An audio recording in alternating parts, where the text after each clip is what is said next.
Combine पूर्व परीक्षेमध्ये 62 plus जर स्कोर आणायचा असेल तर नेमकं काय करायला हवं? लक्षात घ्या, प्रश्न नीट वाचायला हवेत, गृहीत कुठलाही प्रश्न धरायचा नाही.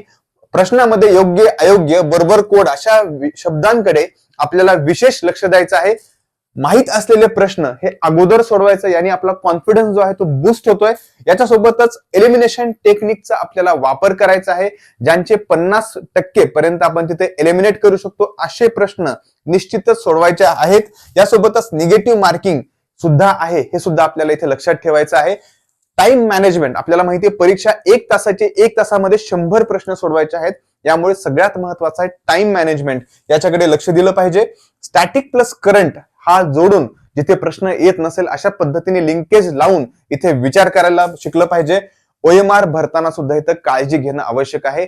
या पद्धतीने प्रिलिम्स ही आपण बघू शकतो की ज्ञानासोबतच आपली ही जी आहे अचूक निर्णय घेण्याची परीक्षा आहे. आणि या पूर्व परीक्षा पास व्हायचं असेल तर या टिप्स तुम्ही नक्कीच फॉलो करायला हव्यात. धन्यवाद.